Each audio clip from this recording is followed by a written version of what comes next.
নবী পাক সাল্লাল্লাহু আলাইহি সাল্লামকে আমরা কেউ ঘুমের পরে শব্দের মাধ্যমে সাক্ষাৎ হয়ে যায় ওই আল্লাহর বান্দির জন্য জাহান্নাম চলবে কথা জাহান্নামের জগৎ করতে পারবে না ওই ব্যক্তির জন্য আল্লাহর বান্দির জন্য জান্নাত ওয়াজিব হয়ে যায় সুবহানাল্লাহ কেউ যদি সবকে আকবার আমার নবীর সামনে দিদার হয়ে যায় তোমরা শুনে কইলা সুবহানাল্লাহ তারপরে একটু কথা না বলে পারলাম না এই কথাটা হলো দুনিয়ার জমিনে আয়াত কারিমা তেলাওয়াত করেছিলাম ইয়া আইয়ুহাল্লাযীনা আমানু তাকুল্লাহ ওয়া কুনু মা'আস সাদিকিন সুবহানাল্লাহ সুবহানাল্লাহ হে আমার তোমরা দেখে রাখো আসমানের নিচে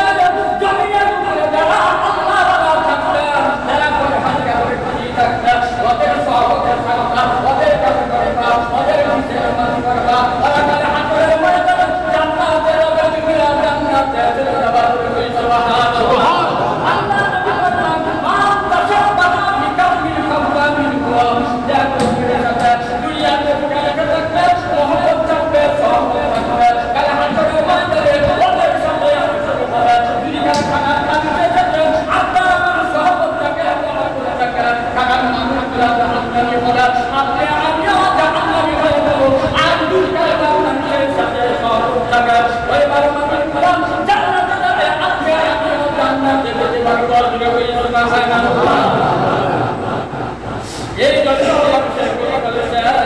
সর্বতে সালে তুরা সালে তুরা সর্বতে সালে তুরা সালে তুরা সর্বতে সালে তুরা সালে তুরা মাইলে মহিনে সুরিয়া মহিনে বিশাওয়াত মাইলে কারণ সুরিয়া কারণ বিশাওয়াত আলহামদুলিল্লাহ আমরা সকলেই জানেন যে আমরা সকলে বলে আমি